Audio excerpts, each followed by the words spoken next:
Well, hello, how y'all doing? How y'all doing? It's Wednesday again, and it's time for our regular program. Same things, different days. And you know what I'm talking about. As long as you have the PPP there, then you're always going to have same things, different days, them happening on different days. Well, you know what? Today we want to say happy birthday to quite a few persons. I'm not going to call their names because I'm going to get myself into problems. But we want to say happy birthdays to some of those persons who would have celebrated their birthdays yesterday, and some persons who are celebrating their birthdays today. I know we have Auntie P. She's 103 years old. My gosh, lots and lots of years you're talking about there. Happy birthday to you, Auntie P. And we trust that God is going to continue blessing you and lengthening your life, giving you, granting you health and strength. And we have, I said I'm not going to call names, but I have to call this one. We have a former teacher, Mr. Raw Lane, who is celebrating his birthday as well today. Raw, happy birthday to you. And we pray that God will continue to bless you and keep you and grant you strength so that you too would have a long life filled with happiness. Happy birthday to all those who are celebrating birthday. Let me say that. And may God continue to bless you.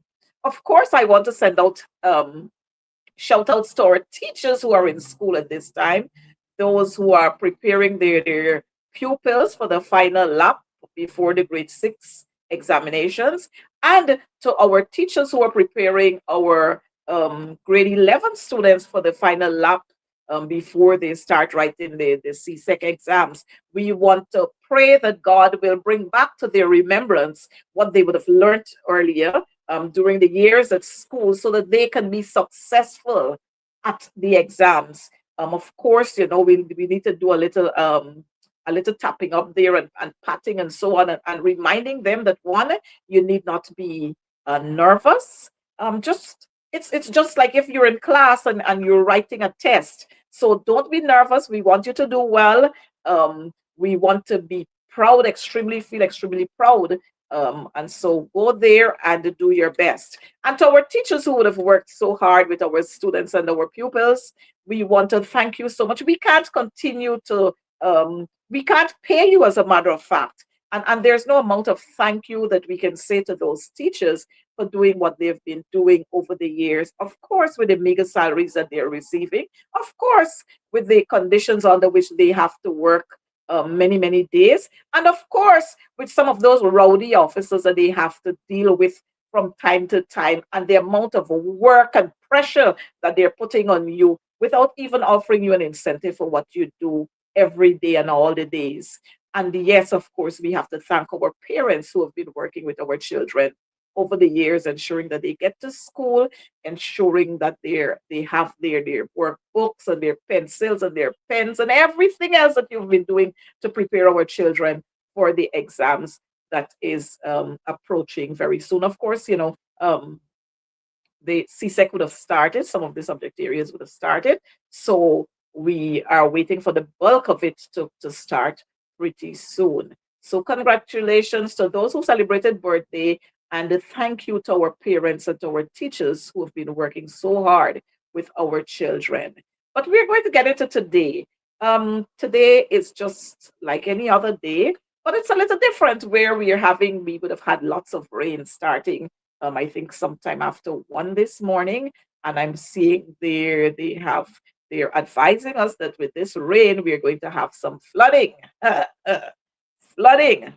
And it doesn't take much for us to have flooding in this country, simply because we have a government that is incompetent, a government who has no vision, a government who feels that they can fool people with all the road expansions that they're doing, covering up the canals. And so as soon as a little rain fall, you know what happens? over is flooded. And then guess what they do? Especially in the city of Georgetown, guess what they do? They blame the mayor and city council. But the mayor and city council is not responsible for the flooding that we're having. The government, the PPP is responsible for that because, like I said earlier, they blame it on expansion of roads and creating more roads, and they're filling up all the canals. Those canals were placed there for a specific purpose.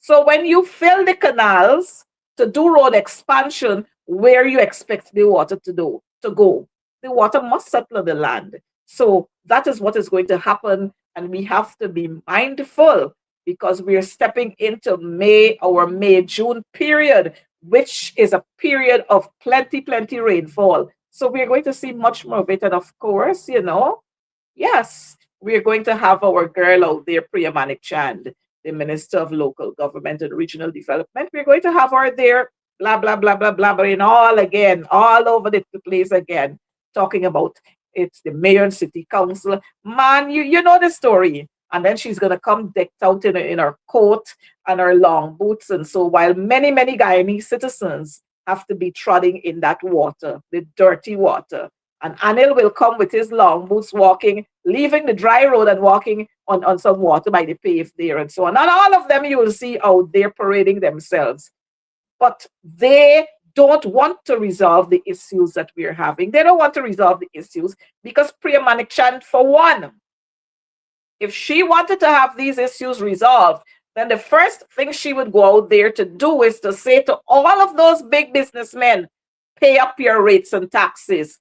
Pay up your rates and taxes. I remember a couple of years ago, there was an issue with the National Security Advisor, Jerry Gavaya, who the courts said to him you had to pay, I think it was 380 million or something like that, but it was 300 and over $million that he had owed in rates and taxes. And guess what? By the time the coalition got out of office, that went to zero. I'm absolutely sure nothing was paid. Don't let me say I'm absolutely sure. Let me say I don't think any monies were paid to the city council. And so when you have these persons who got all these huge sums of monies, as a matter of fact, I should say to you, the city council's budget was $51 billion or five. It was somewhere around the billions for the city hall's budget. But you know what? The government the city hall is owed $150 billion in rates and taxes.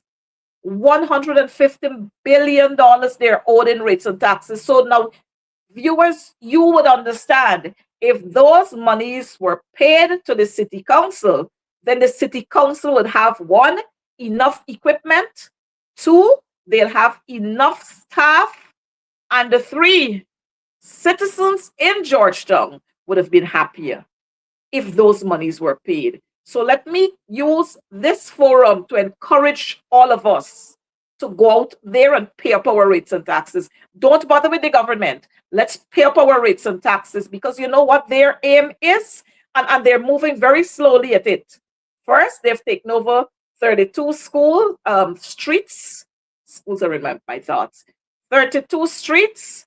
Then they went for another set of streets, another 24 sets of streets.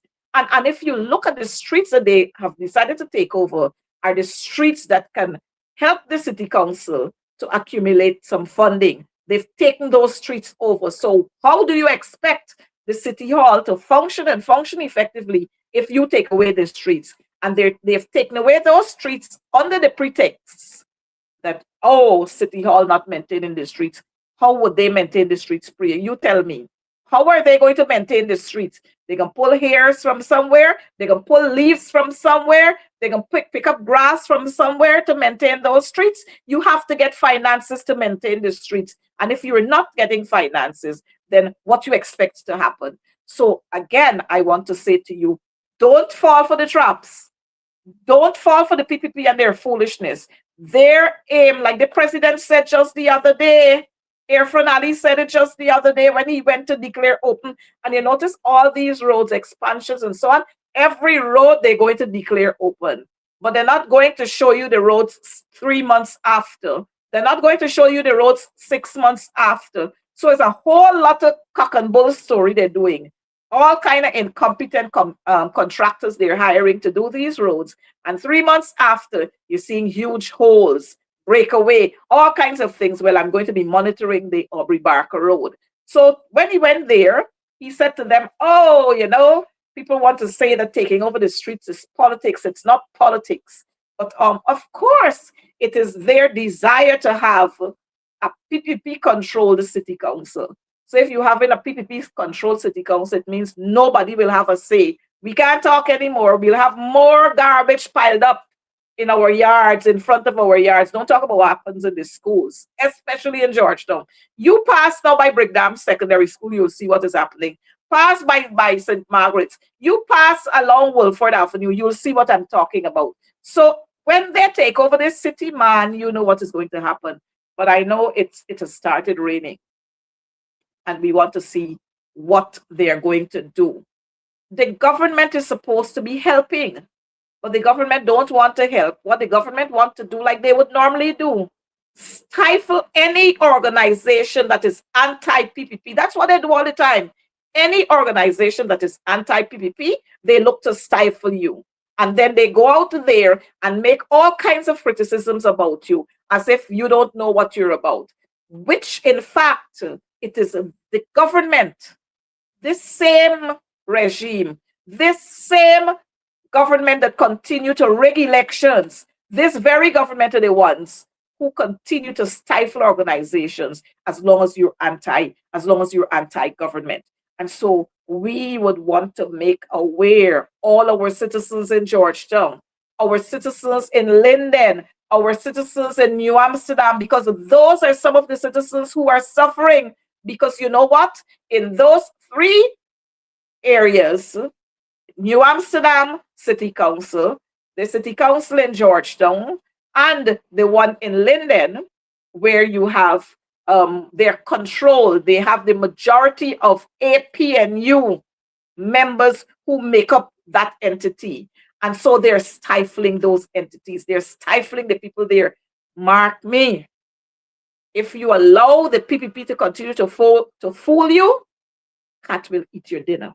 So get on the ball, get wise, wake up, stay focused. When they come, yes, take their monies when they come, but know what you're about. And I've been saying it over and over. Georgetown in particular, if you allow the PPP government, the PPPC government to take over Georgetown, many of you will be bawling.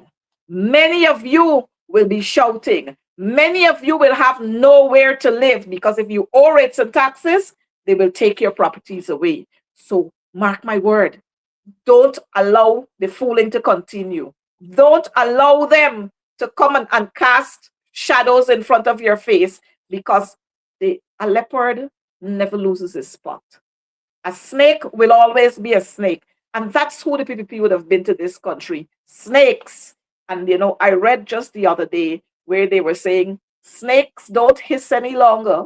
Snakes are saying, hi, hello, you look beautiful. We love you. We're putting you first. Watch out for them. Watch out for them. And then we go to the next issue. Same things, different days. What is happening to Parliament? And could somebody tap the speaker of the House? Could somebody ask him, why is it that we're not having any sittings of Parliament? Could somebody say to the Speaker, Honorable Manzoor Nadir, you need to call up the government, call up the minister with responsibility for governance and remind her that in the absence of the sitting of the National Assembly, the people of Guyana are disenfranchised. The people of Guyana are left alone. They can't, nothing can happen for them. Nothing much could happen for them. But what we know for sure will happen is that all the jiggery-pokery will continue. Corruption will be at its highest. Mind you, that's a word we can't use in Parliament. Corruption will be at its highest because there's nobody there to look over what is happening, nobody to keep an eye on them, nobody to keep tapping to ensure that they do what they're supposed to do. Well, I can tell you what, Imagine when you have persons there tapping in and keeping an eye. They do all this skullduggery. When you don't have anyone there, what do you think will happen? More skullduggery. And so the committees in Parliament cannot function because we're not having sittings of Parliament. They're not doing anything so that we can have those committees resuscitated so that the members there can keep an eye and tap into what is happening at Ministry of Human Services, Ministry of Education, Ministry of Local Government, Ministry of all labor, and everywhere else. We're not seeing what we can't do anything because there's no sitting of Parliament. Mansour Nadir, your name calling. You can't want to go and sit at forums internationally where they discuss Parliament and you are not having Parliament in your own country. You're just making yourself a fool. That's all you're doing. Making yourself a fool. You can pretend to us. As a matter of fact, you can go out there and pretend to the people there, but you can't pretend to us. You go out there and you give glorious reports and nothing is happening home. Come on, man. We're tired of the same things on different days. We're tired of it. Fix the business and let's get on with it. But you know what? While we're talking about Mansour Nadir there, yesterday we had the case with the Mohammeds and so on at the CCJ. Man, look, I had a good laugh. I had a very, very good laugh because my friend vexatious and this such and that such and all the suches that he just be using, all them words that he just find to use. Yesterday, one of the judges at the CCJ put him to his place yesterday. I don't think we have the recording. I would have been happy for us to play that recording, but I'm sure many of you followed what was happening there because we were all waiting there, in front of your televisions, in front of your computer, because we want to know what the verdict is going to be. But we know what the verdict will be anyhow. But yesterday, Anil, you like to talk. Anil, you must stop talking. It's the same talking. You go and talk stupidness about coffee and all kind of madness, and you have to apologize. Stop talking too much, Anil. You talk too much. Stay home and teach class, man. Don't go there to make yourself and embarrass us. You talk too much, Anil. Where is the vice president, though? I've not seen him in a long time. What happened? No longer having press conference? We no longer having press conference, or I wonder if his earphone tell him that he must stop talking now. But VP, tell Anil stop talking. Do less talking. Do less talking. Stop making yourself a fool. So we are anxiously awaiting the outcome of that case at the CCJ, and we will know what will happen with WIN. And since I'm talking about WIN, or I'm mentioning WIN, I want to say shout out to a former PNC member who is still torn in between two loves, and he's still in love with the PNC. My good friend out there, Andrew Weeks. He is all full well with WIN, and we don't have a problem with that because we exercise democracy here. But he's all up in the PNC's business and in APNU's business and who should be leader and who shouldn't be leader. Andrew Weeks, concentrate on where you are. Direct the show there. You can't be two places at the same time. But I know what's happening, and I did play that for him. Torn between two lovers, Andrew Weeks. And as we go on and go on and go on, same things, different days. Just yesterday, I had cause to be out there on the streets. But yes, of course, I know you're wondering, I'm on the streets. Yes, I'm out there a little bit. Because of my injury, you're not seeing me out there, but I was out there a little bit, and my gosh, I could tell you, I don't know how people living in this country, at least the ordinary Guyanese. I don't know how we living in this country. Every single thing in the market gone up 3 times from the last time we were in Parliament to now. Every single thing in the market, the price has tripled. Some 4 times the price has gone up. And you expect ordinary people to live in this country. I don't know how we expect ordinary people to live in this country.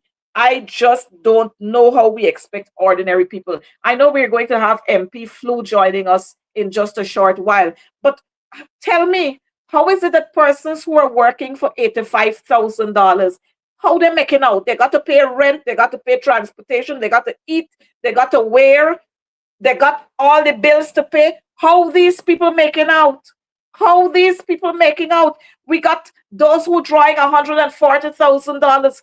How people making out in this country? A little thing of Boroso. You seeing this? A little thing of Boroso, $1,000. If you have a family of five, well, look, I have MP Nima here with me, and MP Nima is we're gonna talk about the cost of living in this country. A little bit of Boris, so MP Nima, $1,000. How people make it out in this country? If you have a family like you, MP Nima, how you making out? Huh? And good luck for MP Nima is that MP Flu is working. MP Flu's husband is working. She has a daughter and a son working. And so they're able to cushion the cost. But MP Nima, if we have a single parent, we just spoke about the teacher. We saw the teacher from Friendship that was kicked out of our house. How is she able to make out with her children and she's a single parent? Same things, different days, every time under the PPP. MP Nima Flu, welcome again to Same Things Different Days. Good afternoon. It's nice to be on the program. Indeed, same thing, different day. As a mother of five children, I have a very large family. We have 8 members in our household. What helps me is farming. We have a farm kitchen garden where we are able to sow some seeds. Currently, we got a okra.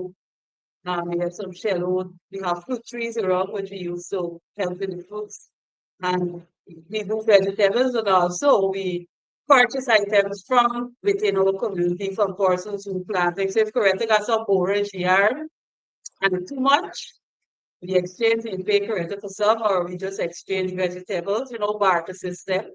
Mhm. Because it helps them to cut the cost of living, but I can tell you it's very difficult for families to cope with the high cost of living. I just saw a message that says gas is now 280. So this is going up. So you have to start looking at all of that and the effects it will have on families. But we have to keep working together and encouraging people. The old people say, joke to see, Mhm. plant a yellow, to plant some tomatoes and all these things. It will help to cut the cost if you go into the market because, like you said, the small bundle where I bought $2,000 only recently to cook for my household, and it wasn't even enough. You still have to put in a little makeup. You sometimes got add a little extra potato or a little thing for stretch. I was just going to say that you got to add some potatoes there. Yes, just to stretch it so that it can do, and so you find that happening a lot. And so for the average Guyanese, I know it's difficult. I even think about this with our 5 children. When you're a single parent and you have 5 children and they're young, the cost of pampers, the cost of milk, just to get the basics for that family to survive is difficult. And now not having the home and, and now look at the weather. I could only imagine the difficulties that these people continue to face, but we have to find means and ways of coping because we know we have a government that only speaks and actually doesn't care. How many of them actually go to the market to purchase any item? You know? Um, to say that they can relate to the prices in the market.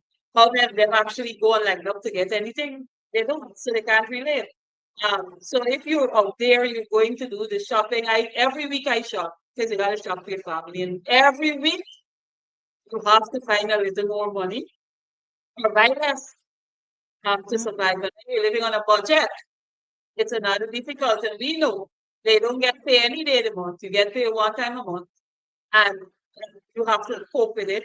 Or if you're a person who gets paid daily, I'm quite sure the things that you would buy in one day that you purchased yesterday, you may not be able to buy today. So that's the reality of the high cost of living in Guyana. We But really have em- to. but em- but MP Nima, we got some people who get them pay every day, and the pay that they getting every day is more than the salaries of 10 or 15 workers put together. Because when all them big contracts, they 10% from some of the contracts that some of these contractors got to give back to some people.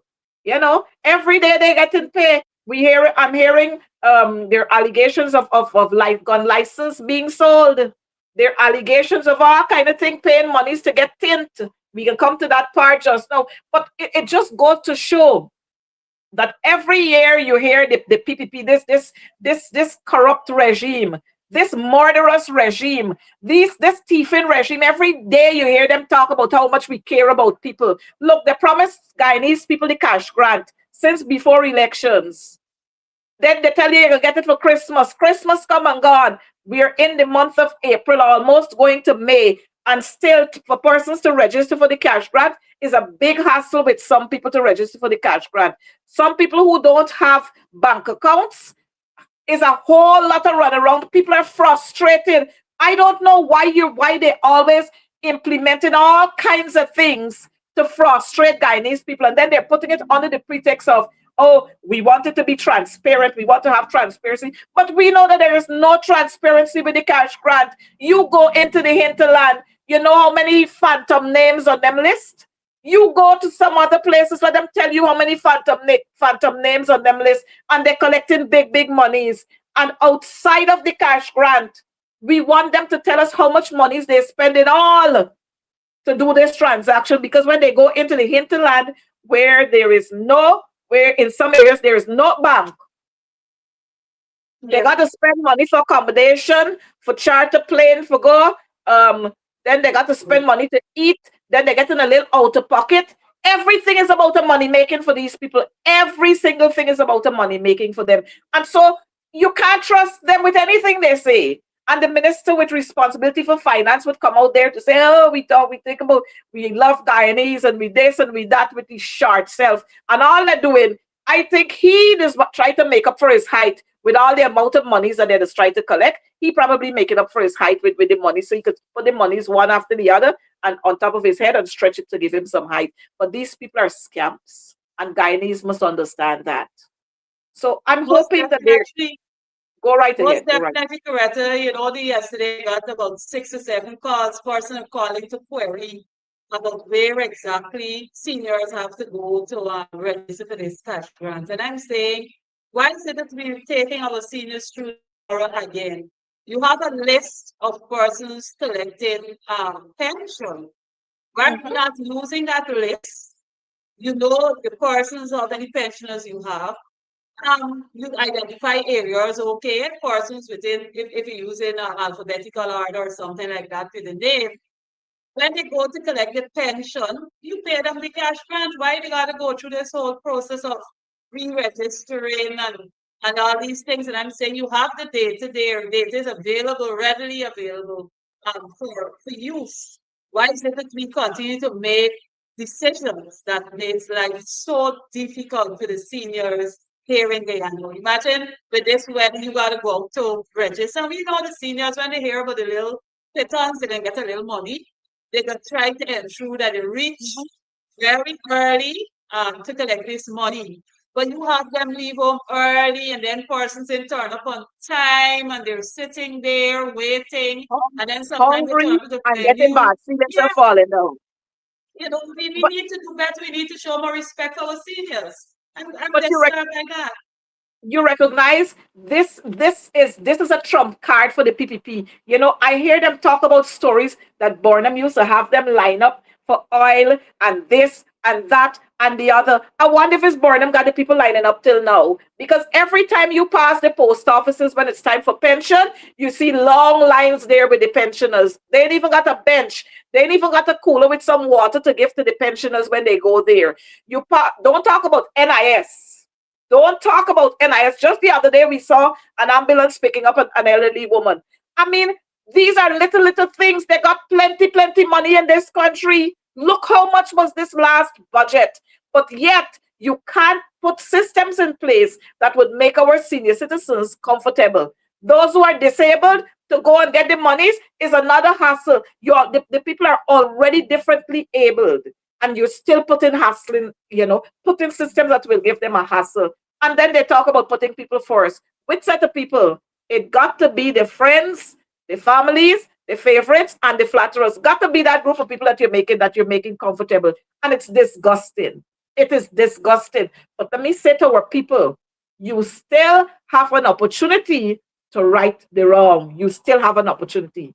But MP Nemo, May is fast approaching.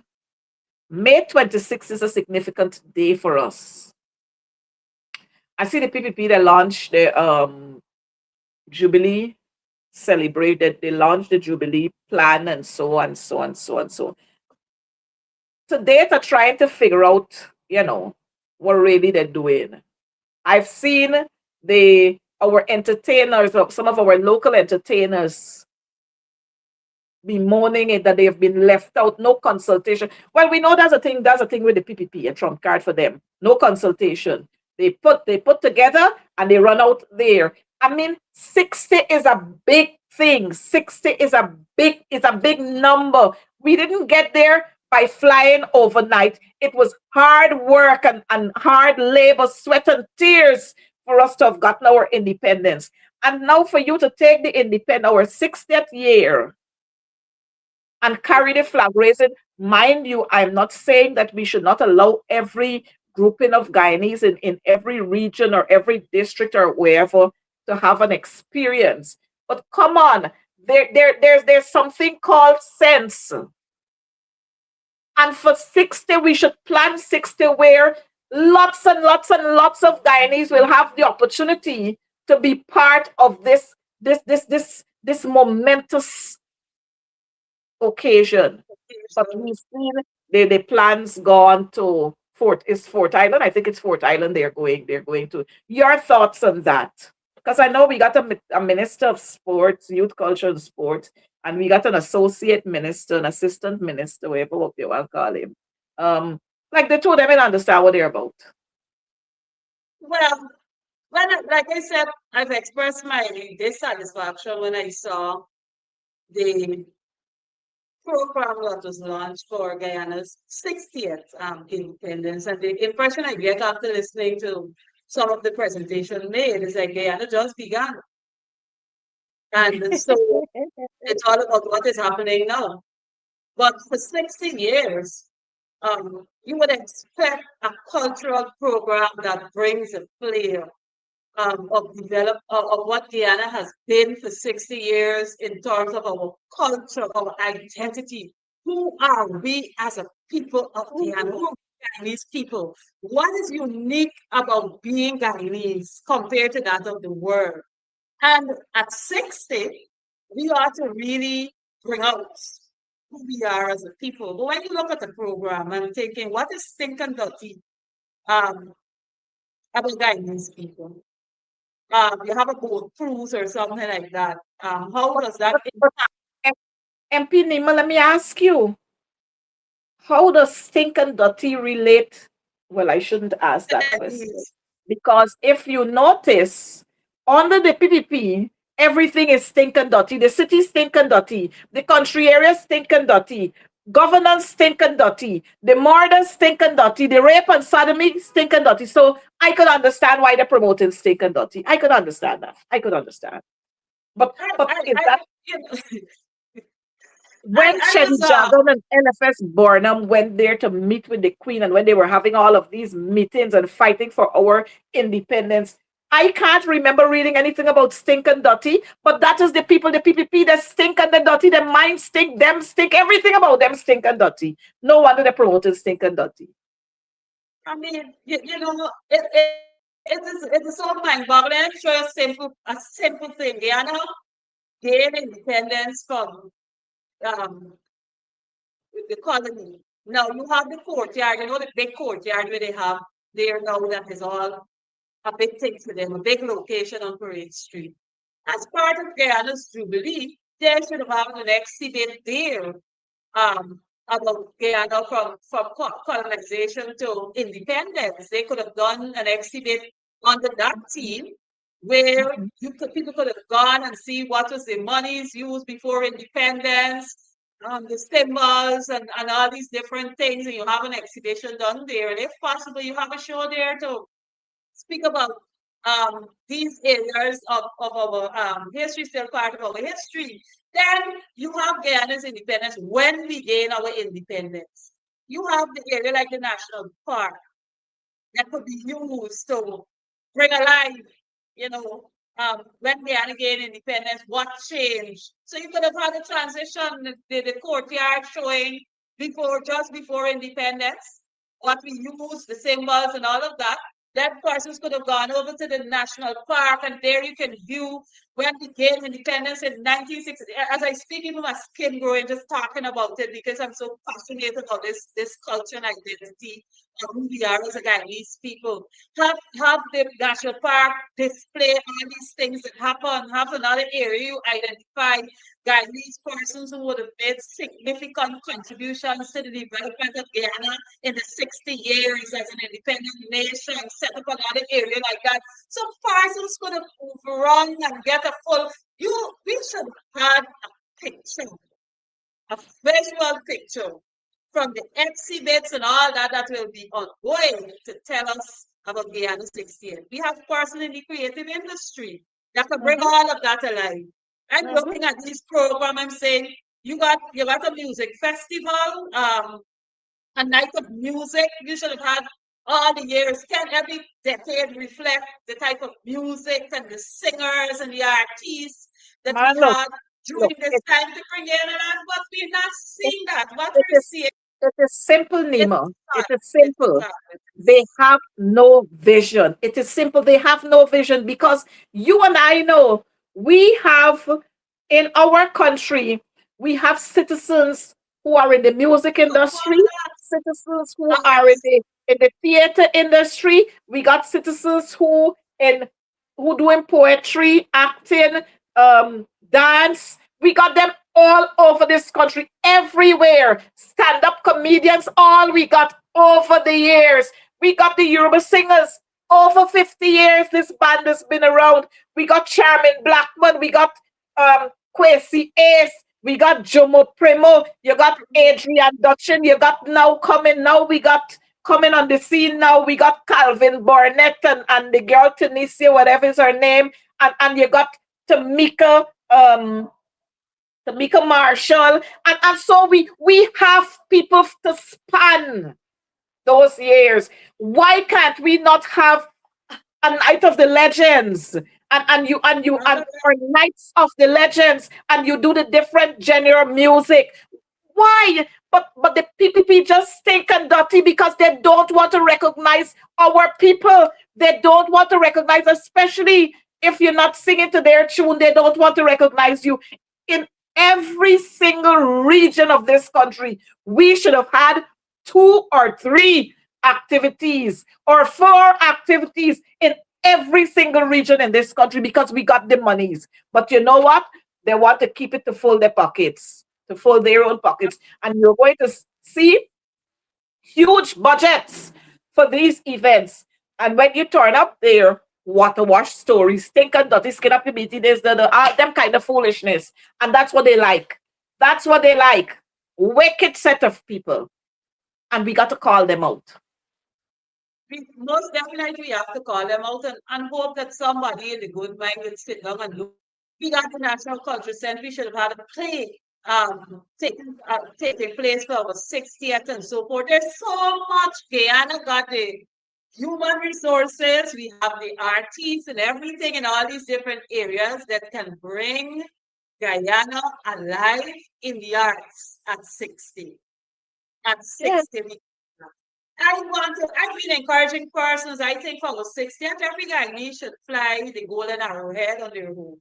Put it out. You walk, drive to the street, you see the golden arrowhead. It's something simple, but it's also a form of being patriotic as Guyanese. Display our national symbols proudly. Whether you can be a part of paying passage to go somewhere, wherever event is, do your thing, do something significant. We have all these monuments that reminds us of our history. I'm looking, why is it that we have not seen them clean, painted, enhanced? All that should be ongoing for the No, 60th, so people can actually visit and look at these things and you do a little cut. They're going to spend a little money, print some brochures to distribute for these monument sites and so forth, because it's a part of who we are. But you we're not see, seeing but MP Nima flu, you got to understand. the 60th independence anniversary, if you were to roll back the years, it will remind them of what frightens them all the time. It will remind them of the man Lyndon Forbes, Samson Burnham, who up to this day, 40 years after his death, he is still scaring them. They're still afraid of him.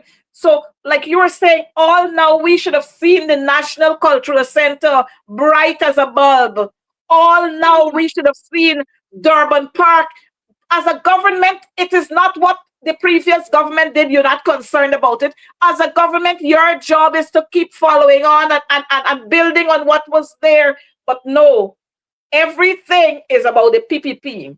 So our children growing up a year, 2 years old, 3 years old, when they get to the age of 10, all they must know about is the PPP did this, the PPP did that, the PPP did that. And the PPP is the history of this country. Nonsense. They can get it right, as one of my colleagues would normally say. They can get it right. Coretta, I got the program in front of me. Another thing that got me, you know, they got they can have this Guyana festival for 3 days, wherever they be. And then they will have this street food on the terrace at Hayden Hotel, and I'm smiling to myself. We talk about street food. People think about going there Main Street, going by the hospital and buy a coke up, the nice kind of coke up and soda that lady to sell.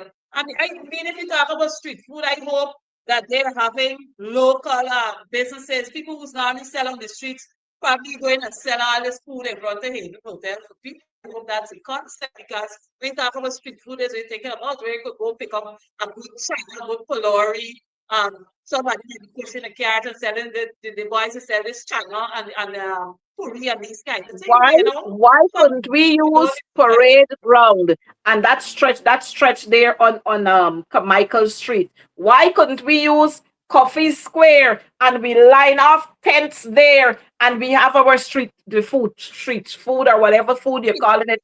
Why can't we find how many persons go when you go to the Aiden way? You got to do. I sure is buy. You got to buy the food because they ain't giving it away. How many persons would be able to afford that? Huh? I see the president always turning in curry. He cooking cook up rice. I mean, what the president could tell people about cooking cook up rice? It was never part of your culture. You must display what comes from. I mean, yes, we're all Guyanese and we should partake of each other's culture, but we must have our races on displayed and what our ancestors brought to this country that we are so good at doing. That's what we must have there as 60 years old. We're independent, 60 years old. But nah. It's all about Charles Ramson and Vice President and Irfan Ali and Priya Manik Chan and Gail Teixeira and them all about them because they when we talk about 60 years, I was expecting that come for 60 years of celebration, we would pull the opposition parties in and have a consultation and let's plan what we are going to do and this is how we are going to do things. But no, everything is about them. Wicked set of people. And I can't stop saying how wicked they are. Because look at this one, Nima. We're going to move off from the 60th anniversary independence celebrations. Look at how wicked this government be. This government we saw in the last budget there, we saw this government having the Ministry of Health received $161.1 billion in the health budget. That fell under the health budget. But yet, we had a young man died, a little child died, a little 8-year-old died. At 20, is 22, I think she's 22 years old that died yesterday.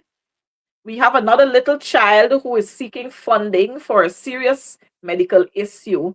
But the health ministry is very silent on these issues.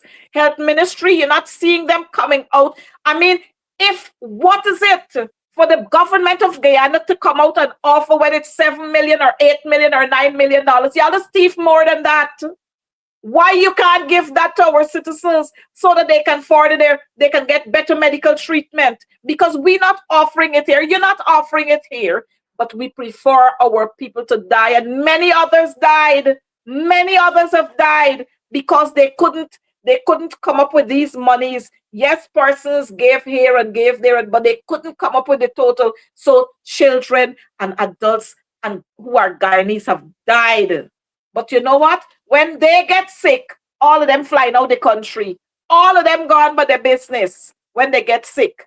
The Georgetown Hospital that they talk so much about. As a matter of fact, we can show you just now what's happening at Madia. Is Madia Hospital. Operator, I think operator has a clipping or a video of that. What is happening at the Madia Hospital? Just the other day, we saw MP Jordan showing us what is happening at the new hospital at Fort Wellington there. Flooding, rain just fall, and the walls like a strainer, the roof like a strainer. Why is it that this government who talks all the time, who talk about putting people first, are allowing our citizens to die? MP, I don't know how you feel about that. You know, I felt extremely sad when I saw that post with the young lady that died, and then I recall the young boy. You know, it's very sad to know that we are the fastest growing economy in the world, Mhm. and we just passed a $1.558 trillion budget, the Yep. largest budget ever. And yet still, we have to see people lose their lives without getting the much needed help to save them. And the question is why? Why is it that we cannot see the help needed in our health care for persons who need this help be given? And then, even as we talk about health, I want to raise an issue that was brought to my attention today on same health. Remember, we had the Diamond Diagnostic Center on his back, where Mhm. persons will be visiting with the doctors and so forth. Now they have the new Diamond Hospital. Would you believe that the records, patients' records, apparently have not been transported from that old facility to the new facility? So when persons go for medical care, they don't have access to the record. They want somebody need a record and can't get it because Mm. the, the old building is locked up. Nobody is there. So the question is, have they been using technology? Why is it that you have not transported these records as yet? And I know the Minister of Health will hear me. So I would hope that whatever steps have to be taken by the administration to ensure the people health record from the Diamond Diagnostic Center is transported to the new Diamond Hospital. That it is done because people have been patients in this facility, and if you have a change, then it means that you should consider having people personal record taken care of, and that brings a lot and bears a lot to our minds that these people actually doesn't care about what is happening. And so, like the two persons who have lost their lives, we see again the don't care attitude that they receive, little to no support from the authorities. And so it results in family being very, very sad. I must extend condolences to the young lady's family Yep. again. Who would love Mhm. their life. Because as a parent, I could only imagine. But I am hoping that the Minister of Health, the PS, and all of them there, that they're looking on that we have a little boy and they're not going to allow him to die. And while we're talking about the neglect coming from the Ministry of Health, I'm seeing there our little forest boy. Our little forest boy got lemonade sale, and he has raised millions and millions and millions of dollars he's raising for animals. Madam First Lady, if you're listening to us, could you at some point put aside some of those monies to help with human beings? We're raising funds for animals to ensure that they have safe homes and they're protected while they're at those shelters and so on. But could you raise some funds and put it in a corner for people like this young lady who lost her life, this little boy, the one before, I think Marlon was his name. could we raise some funding, and could you raise some funds and put it in a corner so that families who can't afford can come to you and get some assistance from you? I mean, humans are much more, while we love our animals, and animals, I'm a dog lover. And those who know me, if you count, you might not finish counting 25 dogs in the yard, 15 dogs in the yard. I'm a dog lover. You have other persons who love cats, and you have horses and rabbits and so on, and we got well, I'm talking about that, and right away my mind flashed to the zoo. Just the other day I saw a very, very disturbing story that's happening at the zoo. First lady asked they to talk, to transfer some monies to the zoo, because those responsible for the zoo, they're not doing anything there, because we got a water dog that we call a water dog, which is an otter. They're stifling green water. I mean, there's so many things that we can talk about. Maybe the zoo reminds them of LFS Burnham, or maybe because Burnham's remains are in the gardens there, it's frightening for them to go there and spend monies. It is disgusting, and I want the public to know that the PNC, that party, is the party that usually look after what happens around the mausoleum. We do that. We have to paint it up. We have to do stuff there because the government has refused to do anything there, and it is disgusting, absolutely disgusting. Persons who served in this country, LFS Burnham, none of them could put their foot in his shoes. None. Not even in the Caribbean. Not even further afield. And to pay homage, it's a big issue. To paint up around there, it's a big issue. To maintain the grass around there at certain times, it's a big issue. And these actions must be condemned. The PPP cannot continue to be wicked, cannot continue to be vindictive, cannot continue to be discriminatory in this country. And then you go out there and you preach about one people and one Guyana and putting people first. When and where? It's absolutely disgusting.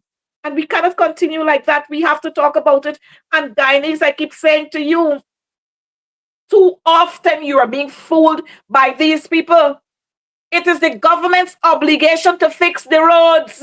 It is the government's obligation to fix the lights in your communities. It is the government's obligation to ensure that you have running water. It is the government's obligation to ensure that you get proper medical assistance. So it's not a favor they're doing you.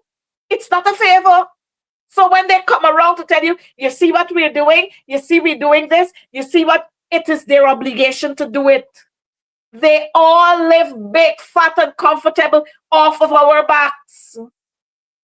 And since they're living big and fat off of our backs, they should ensure that we can live comfortable too. But you know what? They're so bent in all the corruption. Same things, different days. Different days. Exactly. Same thing, different days. MP, we got all these robberies. I wonder if some of the guns that disappear from Cove and John, if they were parted. We had a robbery just the other day at Monrepose. I wonder if some of the guns from the place down there. Same Cove and John where the young man died in the lockups. Same Cove and John where they beat up the other young boy. Now 6 weapons gone with how much, 68 rounds or something like that. What we doing? What we doing there, MP Nemo? I noticed in Trinidad, an assistant commissioner was asked. He was sent on administrative leave, but I ain't see nobody down here. So I only see they got one sergeant on the close arrest. I mean, I hear the tint lady talk about all these cameras. They ain't got camera footage to show what happened there with the strong room and who went in and who didn't go in and what going on there. We ain't why these people are so silent on these things. And it's not the first time. We have always heard of policemen renting out the police guns, policemen renting out their boots. Tell us about what happened in 2000. You remember when we had the massacre on the East Coast there? When the folks said the men were dressed in military boots and clothing. Same things. Same thing, Different days. different days. Same things, Different days. I remember there was a story that came out. I didn't even know about it before. With a barrel of marijuana or two barrels of marijuana. And then I see fancy picture with the girl and Anil. I see picture with she and Frank Anthony. I see picture with she and this one and that one. One barrel of marijuana. And there was nothing in the media about it. Absolute silence. These people, these rascals must be stopped from doing the same things on different days. A man with a little spliff, by the time you're holy, front page in the newspaper, his picture is 3 years. And we got a whole barrel of marijuana or two barrels of marijuana. And we are hearing fancy thing. And then the shame when it was made public, the shame. So the DPP jump out. DPP don't worry with you. DPP, you gonna continue to do what you're doing until there is a different day for you to do different things. Because lots and lots of things that the DPP is supposed to pronounce on, DPP don't pronounce on it. Don't pronounce on it, even though the evidence is daring. And as we're speaking here, today is the eve of the death anniversary. It's today or the 24th. Well, 2 days before the death anniversary of little Adriana Young. Now we're hearing that they're doing what they said they're gonna do, something they said they're gonna do. I mean, how much more of this can we continue to have? You got Yohansi Douglas get shoot. You got this one get shoot. Or in Boston get shoot. That one get shoot. Allegations of rape and sodomy against Nigel Dharamlal. Allegations of rape against one who now serving as a minister where the 13-year-old girl drink poison and kill herself because the family couldn't do anything about it. Counselor Shanika, welcome to Same Things, Different Days. And we can talk to you because you got to tell me what happening at Cove and John with them guns will disappear. But let me continue. Every day, same things, different days, and you don't hear the DPP pronouncing on these issues. All you hear that the little girl, it is alleged that the little girl who came out with the allegations against Nigel, that she withdraw the statement. She didn't say so. She didn't say so. And the next one who came out, she didn't say so. So they can't charge. I mean, and all of these persons were minors. And you can't charge them. We got issues with the REO in Region 9 who shot his girlfriend. Where is the DPP on that? So many other issues. We got chocolate girl who who sell chocolate and buy mansions and apartment buildings she put up and got how many SUVs. And we're not hearing anything about these. Nobody is sent on administrative leave, but I could understand what happening. Same things, different days because chocolate girl fronting for other people so they can't send her home. The same thing with the leader for Win. The same thing. All of them were in the same pot. All of them. All of them been in the same pot. But I wonder what happened to the commander for Region 1 and Auntie May. All of them, y'all remember all of them were sanctioned like the other sanction man. All of them were sanctioned, Shanika. And Yeah, the you know anything about just said today that they're still sanctioned. The US haven't removed their sanctions, but we know that these people are still enjoying the confidence of the yeah, government in yeah, different forms. Her and the ambassador spoke to me and the assistant commissioner, I think he is, or whatever he is, the commander. The former man who was the commander. I mean, so those matters still exist, but these are things that the show says same thing, different day, happening in different forms and shape. mhm, And what are we doing? What are we doing as a people? How do we deal with it? You're talking about the DPP conveniently make statements. I haven't heard much on the issue of the Coven John gun situation. We see that they're putting some police officer under some arrest. He's in charge of some books or whatever. But it's always my fear when I'm looking at these matters that somebody paying for somebody else, because I don't see how the man in charge of the station at his rank How can all of these things happen without nobody else knowing? What are the SOPs in the police force? Every time you talk about the police force, you have to continue to talk about their SOPs, and there is always some shenanigans surrounding it. Nobody follows them anymore. What is it? What are we doing? Because Look, the SOPs were being followed. First off, the length of time it took for this to be discovered would never be. We're talking about guns that people lodged more than a year ago. mhm, mhm. We Mm-hmm. don't have a clue when it went missing. But the thing is, and you rightly said the SOPs, if you have a gun that has been lodged, is the gun supposed to remain there or it's supposed to be going somewhere else? Correct. Why do we still have it there? If you I, find people with counterfeit money, why you still got it there? So it correct. seems as if all these things is a business. Don't forget the cocaine that was changed to flour. Maybe I don't know if it's Peter, it's not Jesus passed through there. So it had to be Peter or maybe the great bishop or someone of them passed through and turned the cocaine into flour right at the station, you know. And then you have to wonder again when they have all these seizures of all these marijuana and cocaine, if when they go to destroy them, if all it is being destroyed, you got to wonder because when you see these nonsense happening, is this a set of crooks we're dealing with? I'm not saying that all the police officers are crook, but We have, we know the ones. We know some of them. mhm, mhm. We got good officers that want to do their job. Some of them talk to you in confidence. Some of them alert you to things. There are people out there who wants to do their job the right way and have things done. But of course, there are Yes. those who are in control, who are so accustomed to benefiting from corruption that they don't know any other way. And instead of you being complimented when you're doing your job correctly, you are demoted, demoralized, and not rewarded. We keep talking about this. The last time I was here, we talked about the fact that a lot of times when officers do the wrong, that's when they get promotion. For you to Yes. get promotion, you got to be involved in the wrong. And you punish officers who want to do their work the way it is supposed to be done. These are the issues that the force is facing.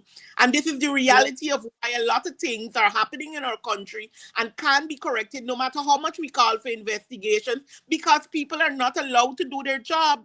Because again, we can talk about this situation when you have certain top officials coming out and stating what they presume is the matter without listening to what an investigation say, then you're telling the officer what you expect of them, and Yep. they better get it right. Mhm, mhm, Yep. And mhm. what we saw that in the Adriana matter, we had no less than the president sitting down telling we all whims and Pharisees. And then, of course, when a report come, it ain't making no sense because Give us you in. don't know how to make up the miracle the president telling you. And there is where we have the problems.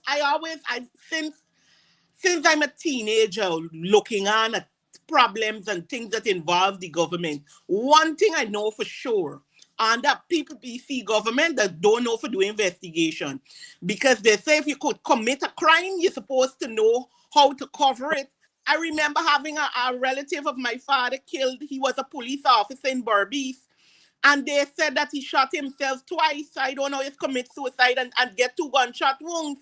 Those are the kind of stories that they tell you So, when they're you trying to see, cover up.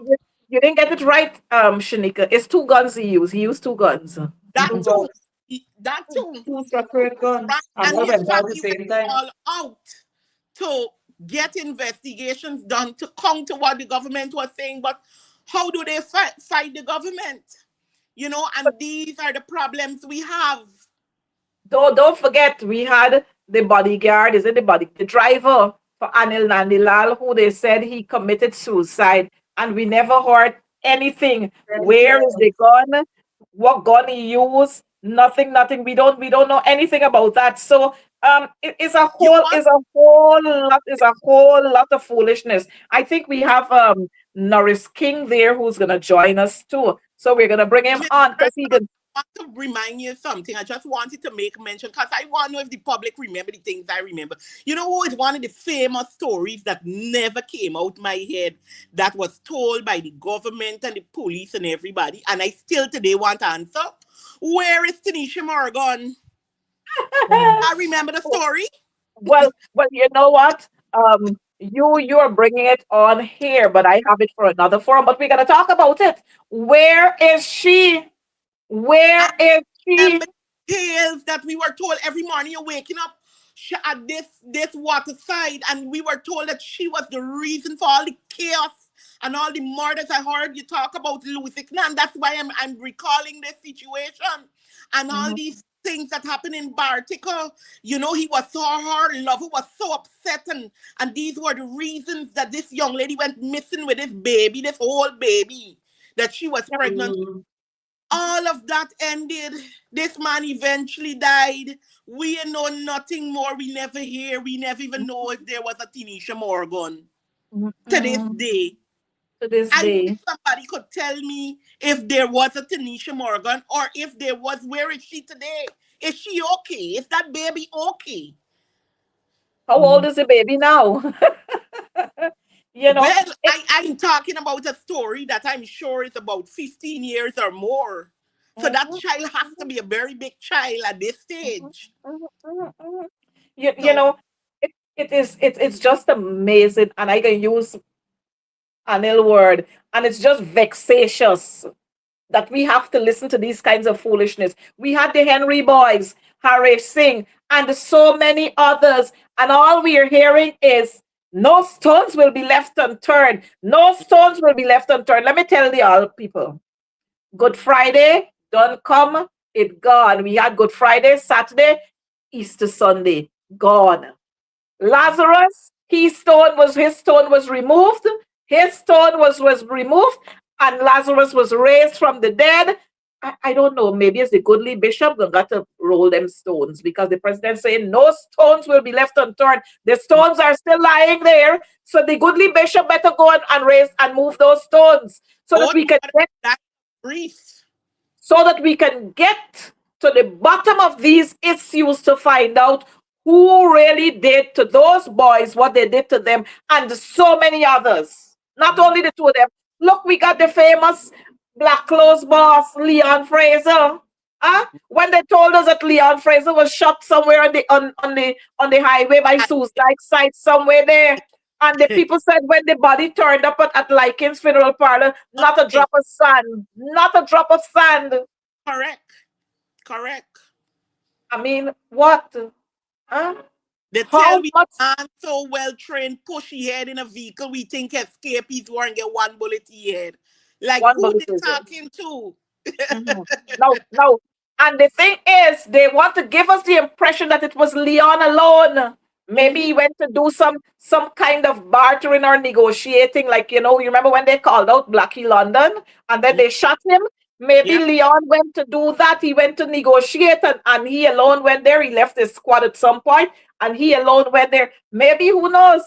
They said it's not good to talk ill of the dead. But what? Maybe he had a bag to collect and then the bag ended up being him in a bag, and they want to have you believe all these make-up stories that they're telling people. I mean, we big and we got sense, we believe in them nonsense? Not at all. We're not going to believe those kinds of nonsense that we're getting from these people, this wicked vexatious government. We're not going to believe the nonsense that they're telling us. Too many times they're telling us foolishness. Oh, and this, oh, and that, and then persons die, so then you're hearing a postmortem report saying something else. We tired of the nonsense. We don't want it anymore, and we're not going to accept it anymore. The foolishness got to stop. Then Shanika, oh, wait, just one we sec. I got disrupted by a call. You just talk about calling out Blackie and Kelly, but you remember who killed Blackie? I don't think he would have go for do the same thing if he killed Blackie. His friends killed Blackie. That's how he was promoted. He turned big boy. Mhm. But Sorry. and this is what you're seeing. Just the other day, we had another issue with the policeman who they say shot one of the boys in Linden, and he pulled out gun again, and he was saying that he gonna shoot. He was threatening a young man to shoot him. I mean, we still trying to figure out what really transpired there and where is that investigation as we speak. Correct. I mean, Correct. It's a we had lot. We had Clifton Hickens with Lyndon. You remember the folks on the bridge? Yes, Clifton correct. Hickens. Clifton Hickens was promoted. He's now commissioned. He acted, and then when he retired, he was confirmed commissioner of police. Clifton Hickens, it's time you go home and give other young, intelligent police officers the scope to elevate themselves. Come on, Clifton. Even if the government want you to stay to do their dirty work, I'm sure you have a conscience. Come on, allow your conscience to be your guide. And while I'm talking about Clifton Hickens, I want to tell the fireman there, the fire chief. Oh man, you get 1, 2, 3, whatever, 4, 5 contracts, 1 year contract. Come on, go home and bow and sit down gracefully and rock in a rocking chair, or be some consultant. Give other young men the opportunity to Mm-hmm. elevate themselves in the position. You just sit down there occupying space, and all kind of madness happening. The fire engines combine, they turn up at the fire, no water. When they turn up and they got a little bit of water, plenty holes on the hose. Come on. Other people got better ideas. Allow them to function, allow them to move up the ranks. Somebody allowed you to move up the ranks. So you allow other people to move up the ranks, because under your stewardship is a lot of madness happen. Plenty firemen lost their lives and were injured. And y'all don't even pay their families no mind. Mm-hmm. So we can bow out gracefully. Clifton Hickens, bow out gracefully. I know we got to the boy named Omar at the GDF down there. I'm going to talk about Omar's story another time, because Omar went out, Come and get stay out, promoted from and then everybody. come in and gone right up to the top. You see, when we Mm-hmm. talk about friends, families, and favorites, and let me Mm-hmm. tell you, Shanika, and our viewing audience must know this too, but it shouldn't be strange to us. It's not only in the PPP we got friends, favorites, families, and flatterers. We got to take win too. But it They shouldn't are be strange to my us. man. Shanika, it shouldn't be strange, because here what happened. The leader of WIN came from the PPP, so that is embedded in his DNA.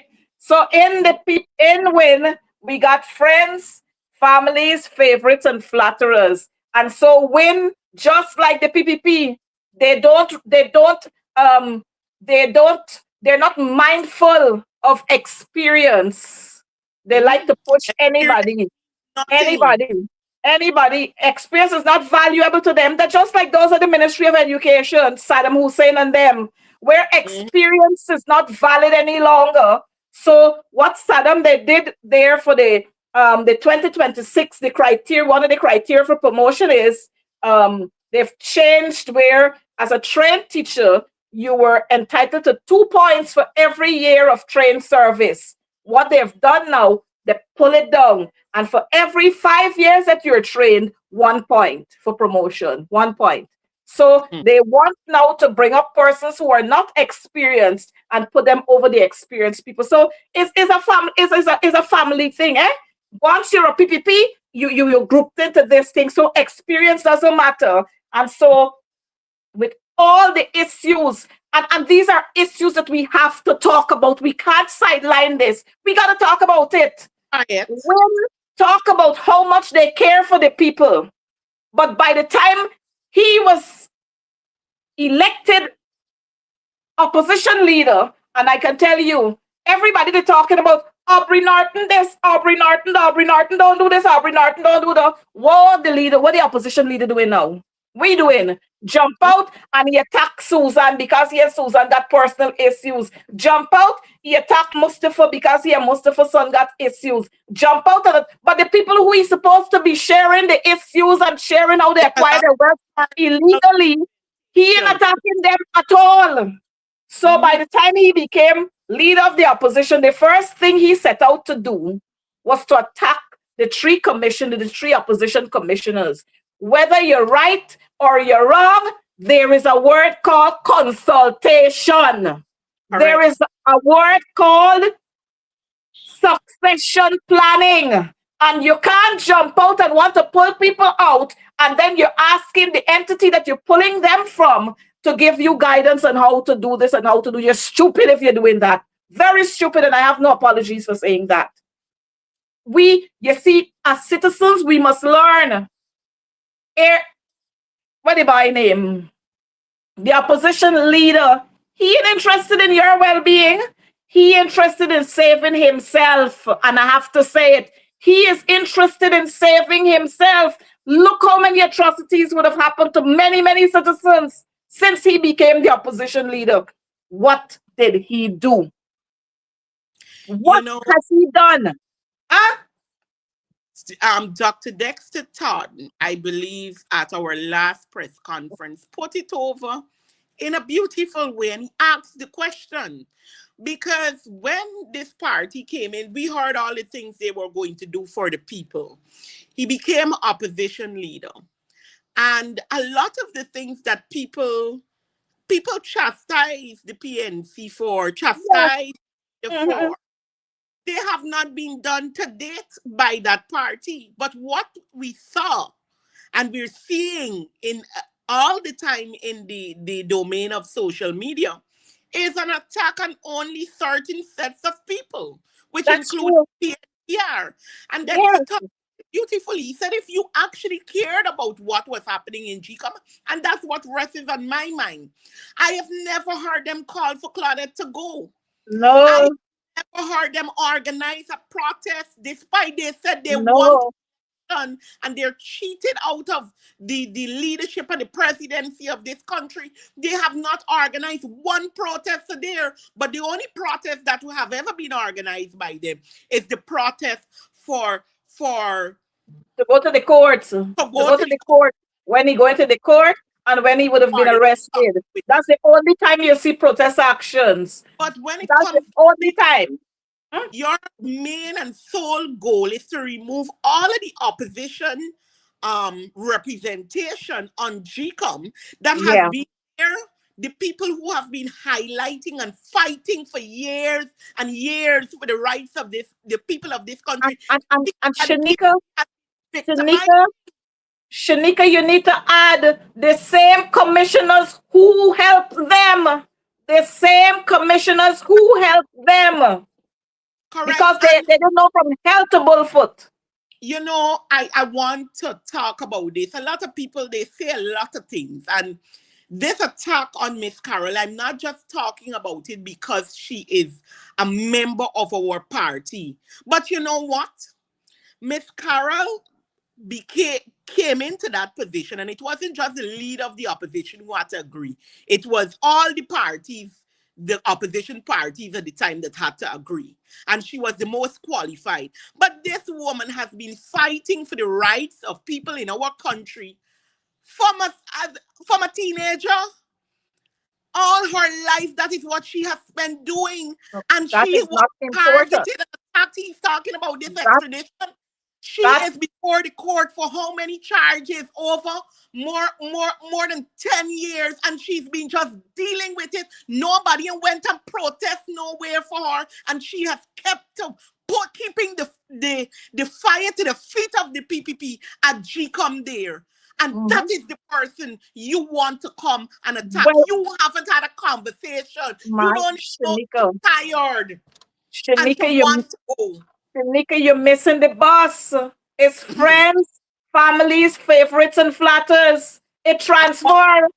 It transfer because it's who you put in. The PM designate candidate, the candidate who was designated PM, is her husband. That's the person you put in there. That's Mhm. the person you put in there. And I don't forget when that same individual was named in the coalition as the Minister of Public Service. What did she do? Fire a set of the senior staff there. And Who her have been husband, working in the public sector for a long time, man, professional, man, you can't tell me. part of our Huh? problem. You can't tell me. Huh? And the same husband was part and parcel of taking away ensuring that they clear their desk and so on. It's a set of confused people who are power drunk. They're not about the people. But you know what's the Correct. thing here? Here it was the thing here, man. The thing here is you no longer have a job or jobs. So now that you are a member of parliament, money's got to mix, so we got pulling the other half. We want the other half stay home and watch children, or stay home and do this, or stay home and do the we money's got mix. So you're jumping anywhere. They have no integrity whatsoever. None. None. Mhm. And I know they will want to come after me, but you come, I'm ready for you. When Let you're me ready to come, I'm ready. let me bring Because another one that the public doesn't know about yet, MP. Now, they didn't only write a letter and talk about Miss Carol, and they haven't only been attacking. I have ventilated the issue of what happened at the region in terms of Mhm. the committees. Now, last month, they went ahead to write the chairman to say to him that he must disband the committees because they're not on the committee. Now, this is my thing. As a political party who hold on, hold on, advocates, hold on, Shanika, hold on. So we have to write Region 6 and Region 5 to mhm, ask them to disband those committees because we are not on them either. We gotta but they write them too. make, right? You're doing that. You wrote, which is, it is not under the law or anything. There is no basis for the committees to be dismissed. That's first off. You're just making noise. They don't know. Now, even if you wanted to come to the council with something like that, how do you expect to have the force or the power to even further that discussion without not talking to the other opposition members? But They refuse to consultate, and that is why they're Shanika, on board right now Shanika, and pushing. Shanika, the public must know, and we must continue to repeat it. They refuse to vote. So when you refuse to vote, you count yourself out. So when you get a no committee, you cause that. You refuse to vote. But you Huh? understand, as the lead counselor for the APNU, I put that behind my back. I decided we need to work together because we have the one seat majority if we work together. I Well, engaged them and they're we not went interested in that. face to face, and then they refused. They stopped talking. I They're thought, not interested in working together. They're power drunk. They're mm, power drunk. They drive too much. Let me say it. They drive too much Lamborghini across this country that they feel they own everything. That do so much, they feel they own everything, so they come with that kind of attitude everywhere. But let me tell them, when you're big, you must have sense, and they're big and they have no sense whatsoever. You refuse to vote, so how you expect to be on committees? You refuse to vote, so it means that you don't have the people in Region 4's interest at heart.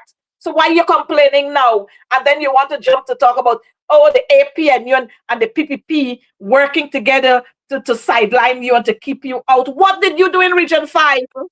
What mm, did you do in Region 6 against the APNU? Huh?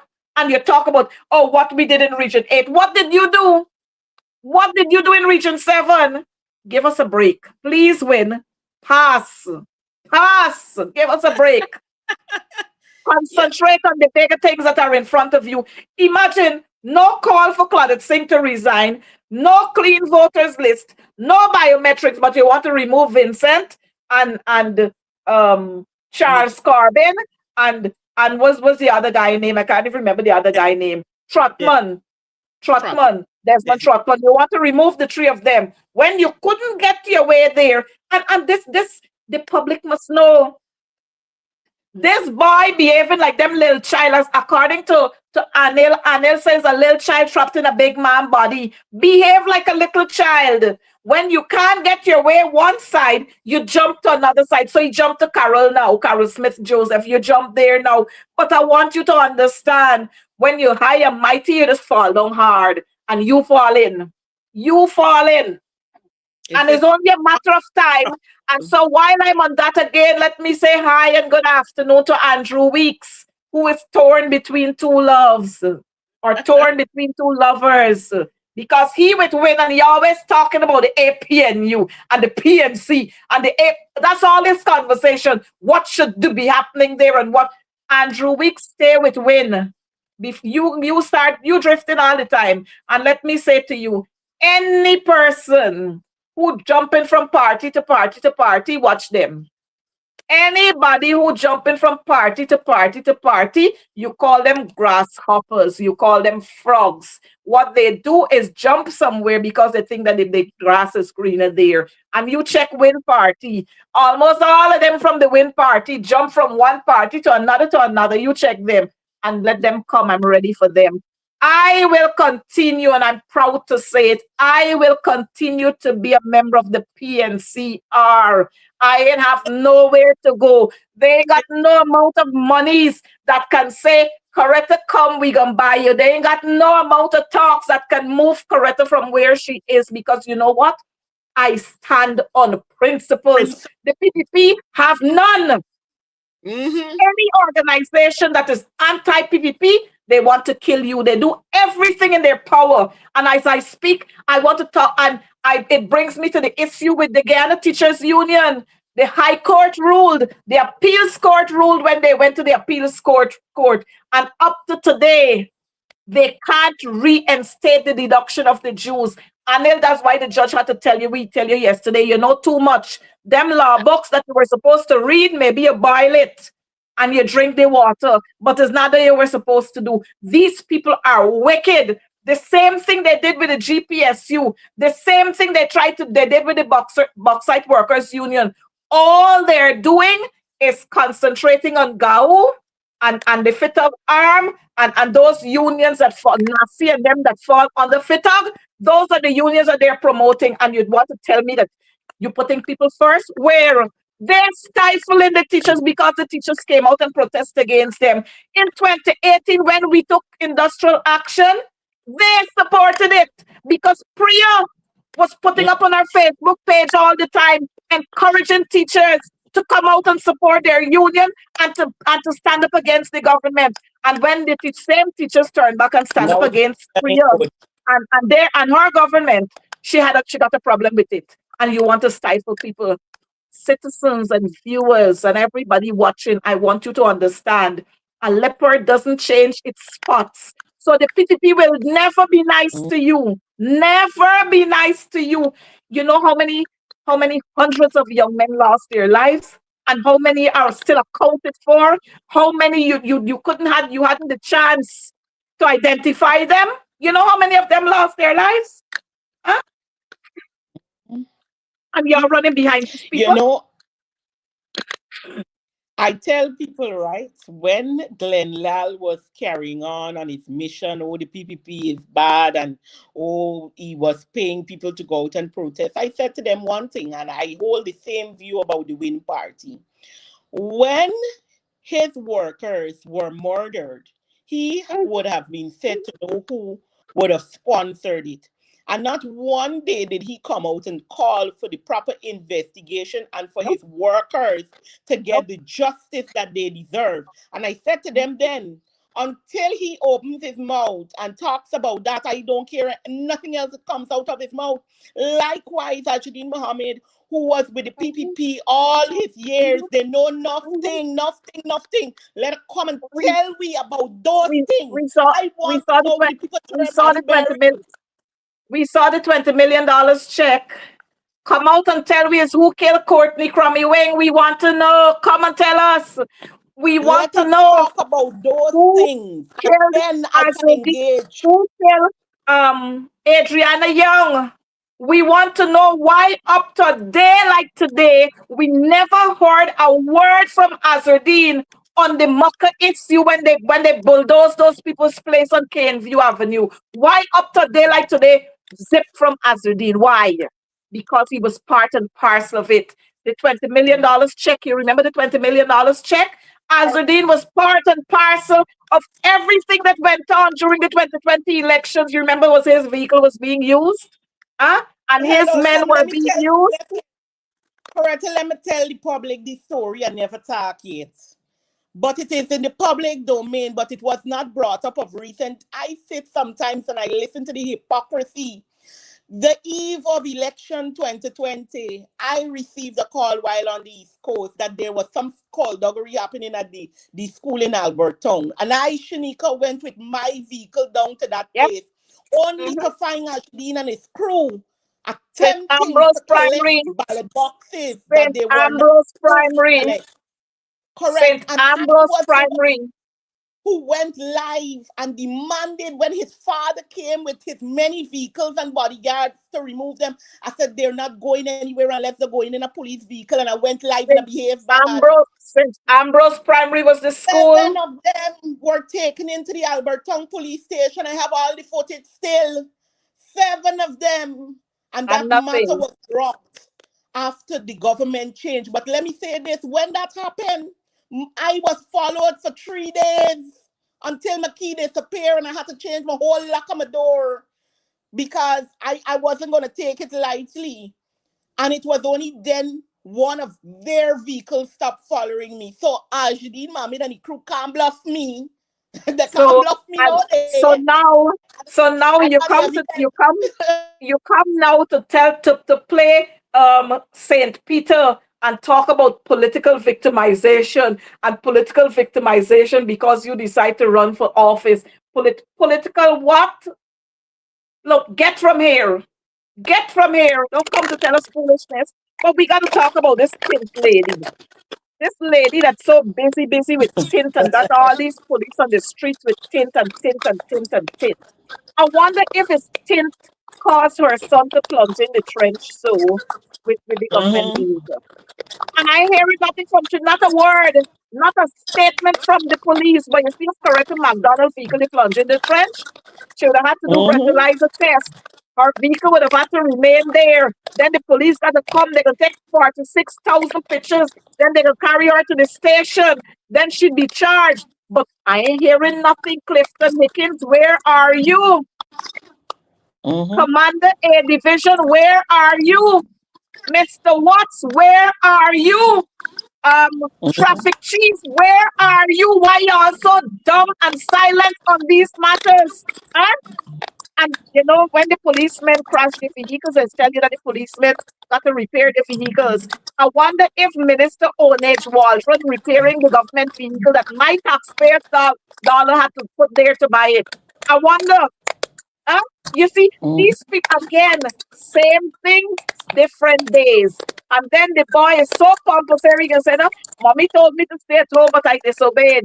In the government vehicle, what is he doing to driving the government vehicle? He's not employed. Is he employed there? We're getting a And the feedback from president somewhere, I don't has know. the nerve to go and say that the minister never intervened. Man, it's who they think we talking to. He talking Shanika, to. Shanika, would the minister got to pick up a phone and call anybody? Since you When hear they his know own it's a son, Waldron's son, since you hear who his own touching it? Waldron's son, who picking up the who? Oh man, oh man.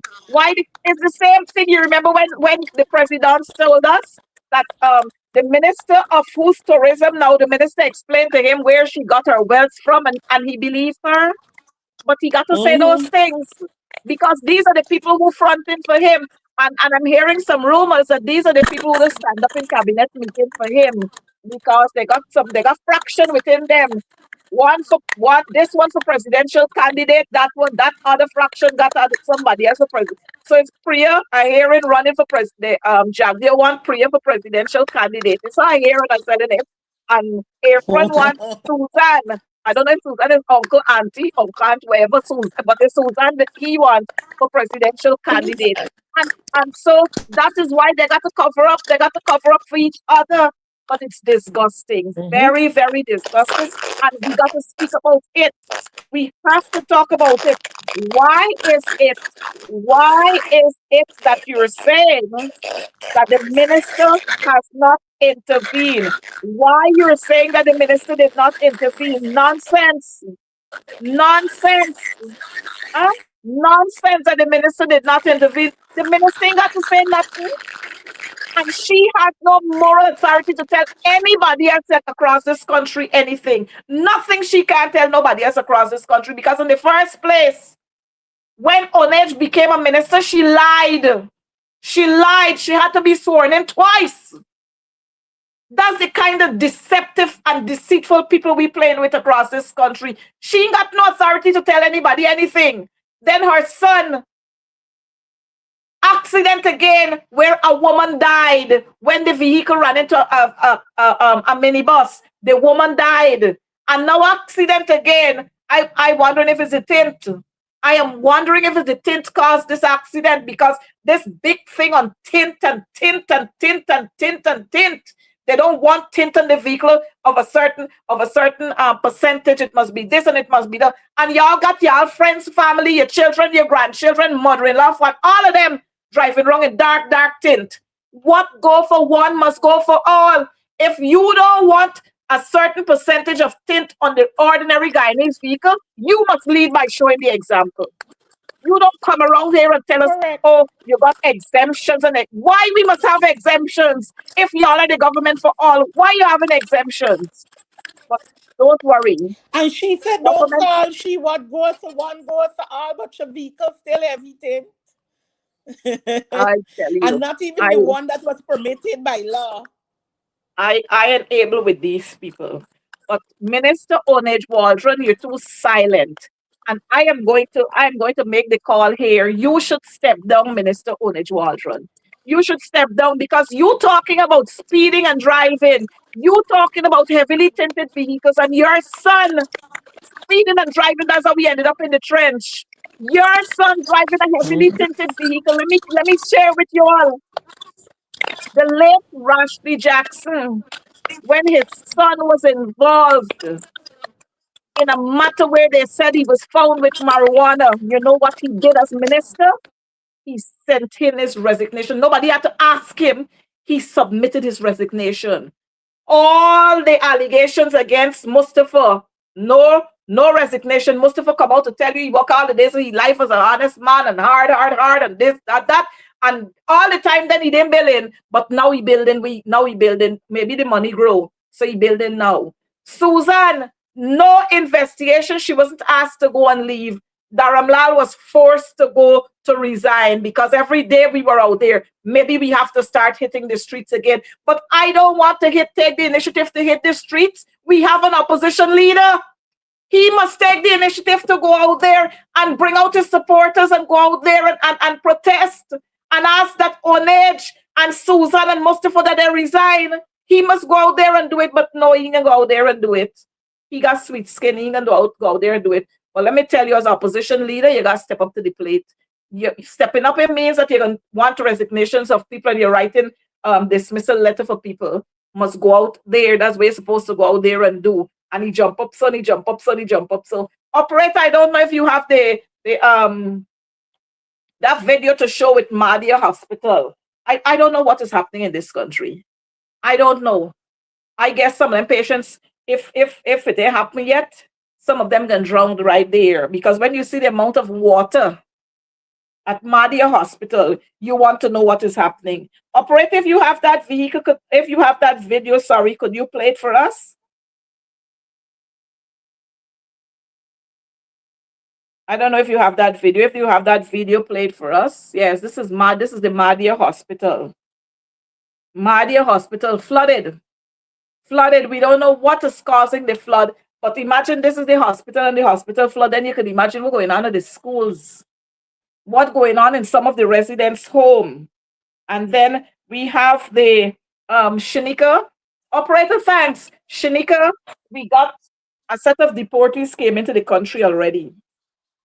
Yeah, I saw 12 that of them. today. 12 of them are And two here. are remained in custody. 10 were released into the custody of their families, and 2 remained. Now, this is what is going to be happening in our society again. We are going to have to accept, we are going to be forced to accept, and I'm sure part of the reason why those 2 were not released is because they know nobody. They probably left here very small, so they know nobody. They ain't got no, it's disgusting what we have to accept after persons have gone all over, spend all their life in different countries, do all kinds of things, and then they have to return here, and then they're gonna be living off of somebody. Next thing you know, they end up breaking somebody's house.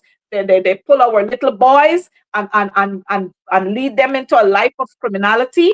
I mean, it's crazy. I hope the police gonna be monitoring these deportees. I hope they're going to be monitoring them not for 2 days and 2 weeks and 3 weeks. Ensure that they report to you for a prolonged period, and you monitor them, drive around where they're living and monitor them and make sure that they are living clean lives. But knowing the PPP, you expect anything from them. Now, I saw there coming from DC Fox. That's a school, DC Fox Secondary School. And they have boarding there where they have dorms and they have an administrator and so on. I see in the bed that the people got to sleep on. If you see the condition of the mattresses, if you see the bed, if you see the supervisor sleeping on the floor, supervisor sleeping, bat infestation, and teachers have spoken about these things already. Bat infested, the classrooms are bat infested, the dorm is bat infested, and all these people could do is deny what is happening. Operator, could you throw up those pictures and let the public see the beds that the children got to sleep on? Look at these beds that the children sleeping on. These mattresses belong to the children. These same mattresses belong to the children. They're sleeping on the floor. Look, the children's bed. Show us where the administrator is sleeping and show us the bat infestation, bat down by the sink. This and we got a 1.5 something trillion budget, and this is what our people got to go through. Operator, could you show us the sink? Yes, and maybe you could probably pull it up a little so our people can see what is happening there. Look at the sink, bat down, bat down. Morning, you wake up, that's what they're faced with. You go to bed at night, you clean it, and when you wake up in the morning, this is what you see. And then we got the supervisor sleeping on the floor. That's the supervisor's bed. I know what's his name? The selected chief education officer, they can come out with some big bold statements. But don't come up with statements and fool us. The people in there are the ones who sending these things out. So don't come with big bold statements to fool us. We don't believe, because we know for sure that it's happening. Yesterday I saw at some school in they said at one time they said it was Amelia's ward, and then another time they said it was the Bamia Primary School, where the children were sitting on the floor, and it was a fact. But you know what? They like to jump out there with children, according to the reports. Children they like to jump out there to show you that it is not so, and people are trying to create mischief. It is not so. It is not so. They like to come out to tell you that, but we don't believe the things that they say, because it's the same things, different days. Shanika, we are in the rainy season. Rainy season. We gonna have more floods because it's May, June coming. We gonna have more floods. I wonder what systems are they going to put in place before the rain start falling? Because these people don't think, they just jump up. So something happened, they jump up. So they're gone ready to fix it. I'm hoping that systems are being put in place. Mustafa, I hope you got systems in place for the rice farmers. The other day, I see some rice farmers from Blackbush Polder cussing to hell and go. I can't play that recording on this program. Cussing to hell and go talking about how the rice, and y'all like to jump out with statements to say it is not true. It is not so. I know the rice farmers talk about how much they have to spend in the drugs that they got to buy, and then when they go to the rice mill, what's the cost that they pay, that they get in, the monies they get in for a bag of paddy. Y'all fix these people business right. Fix these people business right. But Shanika, this is the month of April. Yeah. Diwali passed the other day, but I'm still experiencing blackout. Early in the morning, blackout during the day. I'm wondering if is Christmas in April? I have seen GPL recently put out a statement this morning, because persons, particularly on the East Coast, were complaining that over last evening into this morning period, lights were on and off like fairy lights all night. They issue a statement there, but like you say, same thing, different days. You hear from one excuse to the next. I am waiting to see.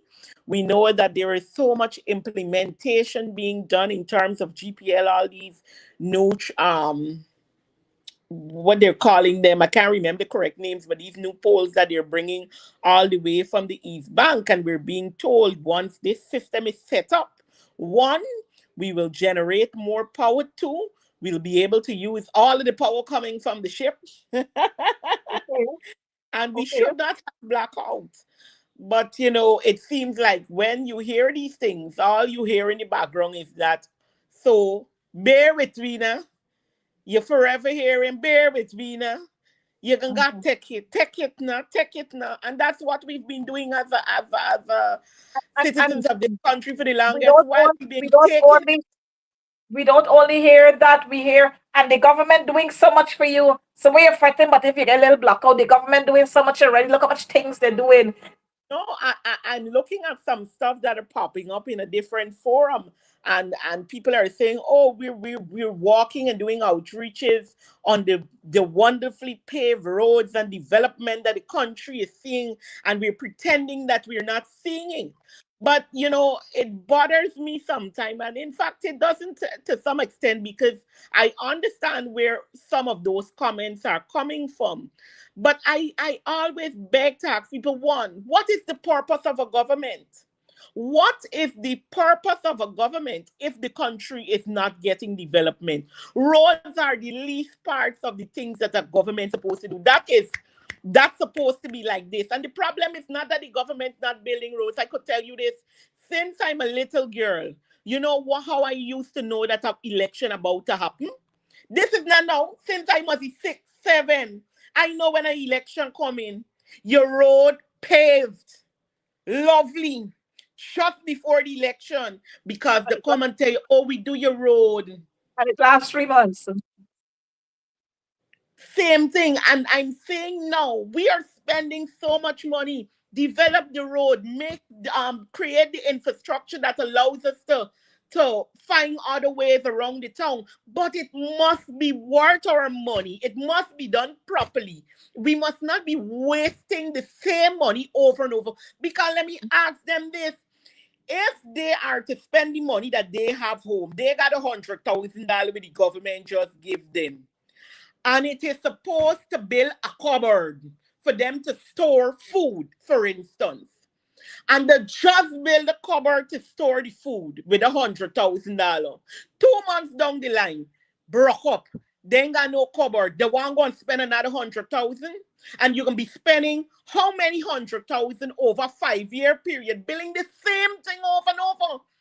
That is what tells you about the efficiency of a government and whether they're doing what they're doing properly. And that is what we're speaking about. We're not speaking and bashing infrastructure and whether the government is building roads. That is their job.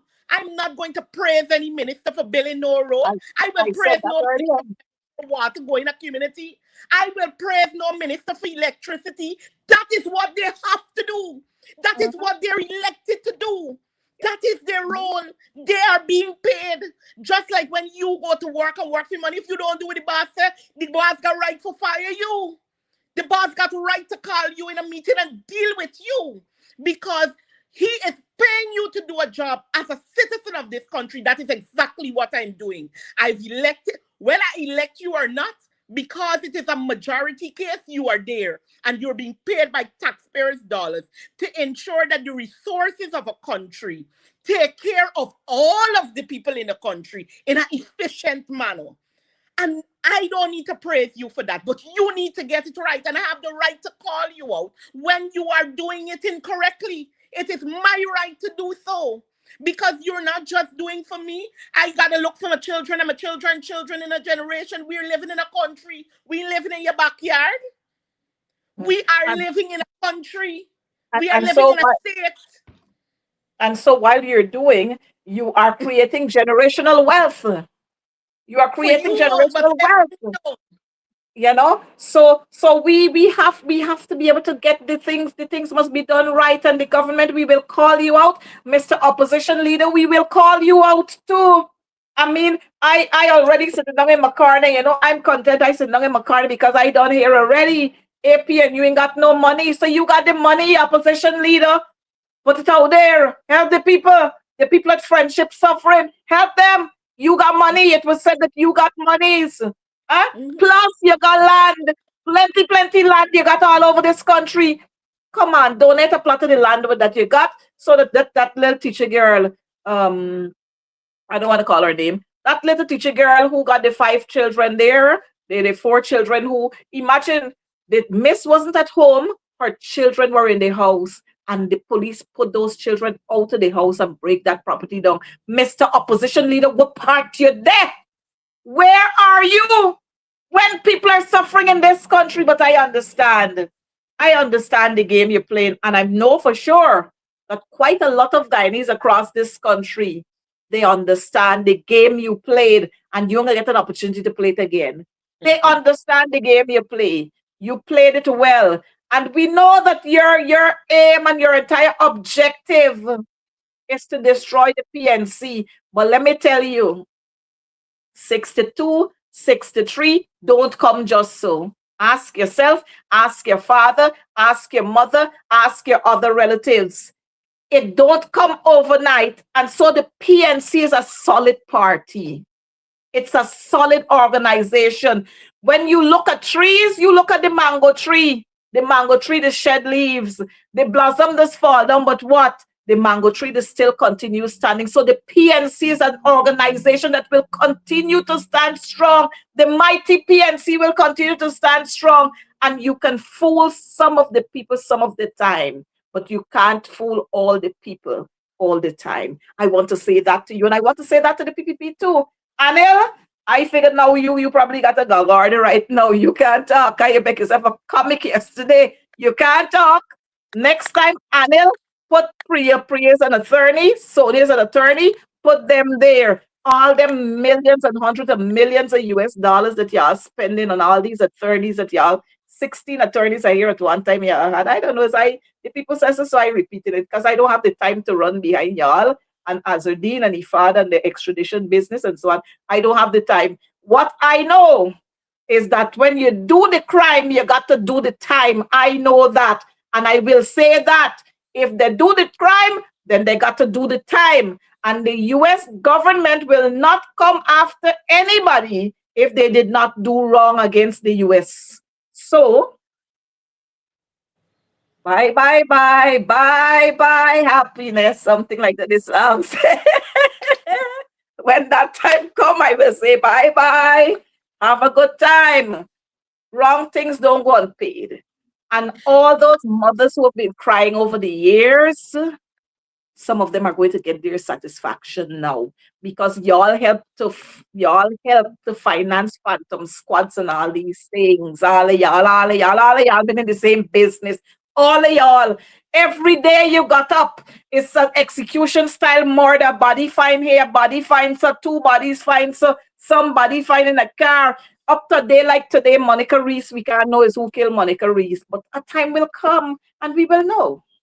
And it's not that y'all don't know. Y'all know who killed Monica Reese. But the time will come. That's why some of y'all are so unhappy. Shamika, we're going to take your closing remarks and then we have to say bye-bye from same things, different days. You know, same thing I say every time when we're finished with these discussions, because this is what I want the public to understand. The only way we will see real change, the only way we will see betterment and the delivery of goods that we're talking about every time is when you, the people, all of the people, stand together and say enough is enough. That is when we will see what is needed. I want to also make this quick comment because I said I am view as we talk here, there are some comments popping up from another forum that I keep seeing, and I know it's the PPP surrogates that they pay to talk the trash, but I want to even tell them as they're speaking, the one thing that cannot anybody nobody can say about the PNC in terms of its record when it comes to infrastructure is that we provided poor infrastructure at any given time. I will take you to the Harbor Bridge that served decades after it should have been completed. I'll take you to the Linden Sioux Dike Highway, which served even more decades when it was completed. And to remind people that every major road network that this country have seen was built by the People's National Congress reform. This is not a bunch of people that don't know what they're talking about. When you talk about roads being built to Berbice, it was the People's National Congress reform who did that. Linden, the People's National Congress reform. The Rupert Craig Highway, it was the People's National Congress reform who built a foundation that lasted decades, that we The didn't have Quarantine to see the Highway, repairs that the you're Quarantine seeing now. Highway. And it was us who did it. And when you talk about housing, we didn't have a housing problem under the I notice I GPL again, but let me continue from where Shanika left off. You see the PPP running all over the place. Oh, we're putting up housing schemes here. We're putting up housing schemes there. We're putting up housing schemes. What happened? Y'all forget Roxanne Burnham? Huh? They forget Roxanne Burnham housing scheme. They forget Shirley Field Ridley housing scheme. They forget North Rumvelt housing scheme. They forget South Rumvelt Gardens and the entire housing scheme that is built there. Have you forgotten Tocqueville? East the Penitence, North East the Penitence, West Rumvelt, La Penitence. Y'all forget all these areas, and these are just some areas in Georgetown. When we talk about what happened in Linden, you forget Melanie? Huh? So don't come and tell us now that you building housing schemes and you building this and you building that. And Shanika will tell you more housing schemes that were built under the People's National Congress, and they are still standing up to today. up to Unlike today. those that y'all put up, people You didn't even occupy them yet, and they crack. you are talking, you name the ones in Georgetown. We're talking about South Viceless. We're talking about Melanie Damashana. You're talking about schemes in Berbice. You're talking about schemes in Linden. We haven't called out the Amelia's Ward area, all those places schemes that were built on the Burnham. And it wasn't where we just did houses, like how they show people, they give people land and put them in a swamp. There was Mhm. infrastructure created in those areas when people were going there. And even when we returned to government in 2015, they said we slow up the land process, although we were dealing with land from since 1999. People still waiting for land, and they were there for 23 years. But when we Mhm. provided those housing, we brought it all the way to 2011, and we didn't put people in swamps. We put them in areas where there was infrastructure, there was road, there was light, and there was water. So they didn't have to wait 10 years before they could decide whether they're going to build in the area. You know how much people got land and they can't build today like today? Because the PPP provide them with a paper that says they have land, but really they have a swamp yard that they cannot Mhm. build in. So I Yep. just want to remind us of those things. So when we sit and we speak and we talk about the issues and we bring them up, it is because we know what better looks like. It's because we have a plan for better. And it is because we know what the people of Guyana deserve. And we're only highlighting and hoping that we will get to the place that we need to be. I just want to close by saying anything that is fake will not last. Mm-hmm. Anything that is fake will not last because you can't pretend all the time. Why you think when women are going out, they would put on their powder, their foundation, and their eyeliner and so on. They put it on. And when they get home after whatever activity they went out there for, they have to take it off. So fake can't last for long. We talk about infrastructure, we talk about housing. Let me remind you about the Demerara Harbor Bridge. It outlived its time, but was still going. I'm Mm-hmm. waiting to see. I'm waiting for the Berbice Bridge and the Demerara Harbor Bridge there. Yeah, we got to wait and see. That floating bridge outlived its time and was still going. And that was the brainchild of LFS Burnham. So y'all don't come around here to tell people all kind of foolishness. And that is why mothers and fathers and grandmothers and aunts, you have to educate your young people. They must know because most of them have been born between that Barajagio stretch. So you have to educate them, because what this wicked PPP government seems to be doing all the time is erasing our history and only writing what they would have done. But they don't write everything that they would have done, because it is under the PPP government that we have ever had the most extrajudicial killing. Under the PPP government, we find the most drugs. All over Guyana has been blacklisted and placed across this world in a black way. But I will stop there for now. And I just want to, as I close, I want to encourage you to be good Guyanese citizens. Look at what is happening and make the right decision. And I just want somebody to send out hi to Auntie Mia Mortley. I don't see her and her little brother too chummy chummy these days, and I'm wondering what is happening. But I guess Auntie Mia got, she's seeing the writing on the wall. But folks, do have a wonderful day. We'll see you next week for more of same things, different days. Take care. Be careful on the road. Remember, we love you. We're a blessed nation. Bye bye.